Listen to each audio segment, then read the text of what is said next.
Now, in coming back to at this time in 1863, where the Confederate Army in Northern Virginia was invading the North, during this week many things had happened.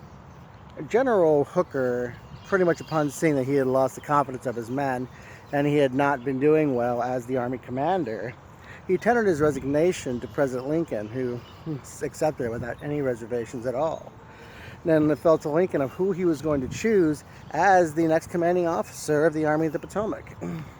Now, who he chose was a man by the name of George Gordon Meade. Now, there was a concern here because General Meade was outranked by two of the other Corps commanders.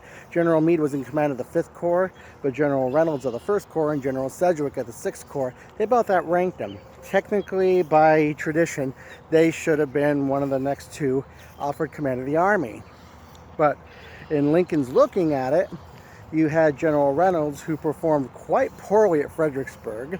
He just didn't really do what he was supposed to do. And then you had Sedgwick, who didn't do well during the Battle of Chancellorsville. And then you had General Meade, who at the Battle of Fredericksburg, earlier that at the end of December, he was the only one who actually had any sort of success. He was the one who actually broke General Jackson's lines at one point during the battle. And so he was the one who showed the most initiative and the greatest punch there. And so Lincoln decided to promote someone who was a little more of a junior officer, and Meade was a little worried about it at first because, he was getting promoted, worried that his colleagues were going to be furious, but they actually congratulated him wholeheartedly. And so Meade immediately began switching things around because Hooker decided originally that he was just going to attack Lee's supply lines, and that was pretty much it. Where Meade was like, no, we're going after Lee instead. Now, on the other side, Robert E. Lee knew nothing of this. What had happened was he had crossed over his army into Maryland and going into Pennsylvania, and he had left orders with his cavalry commander, Jeb Stuart, to, putting in my own words, to, of course, forage for supplies, get whatever information you can, but above all things, keep in touch with the army.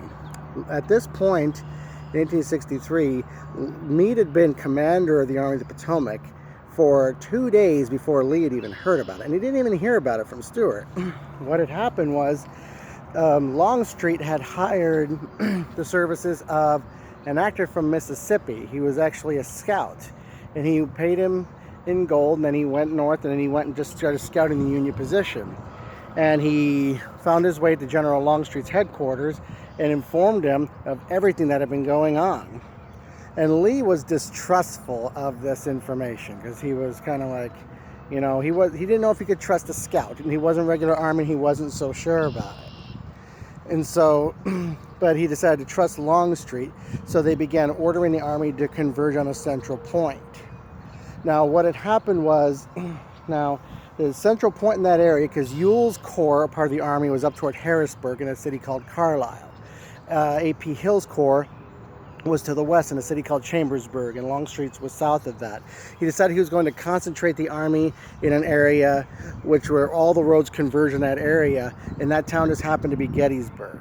Now, what was stated by myth and belief was that apparently that Heath's division of Hill's Corps, his men were going into Gettysburg looking for shoes. That's actually a myth. There were no shoes there. It wasn't a shoe factory there. And the thing is, a few days earlier, General Early's division had marched through Gettysburg, and they already saw for themselves there was nothing there. But in fact, Early actually exacted tribute, an old tradition, exacted tribute from Gettysburg of several $1,000s from its citizens to be surrendered to the Confederate Army.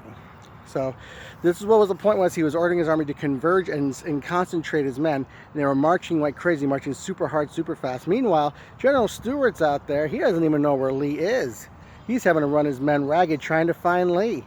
So that's what was happening at that point. As the Union Army of Potomac's heading north, the Confederate Army finally gets wind of it, and they start to combine their forces. So more on that to come.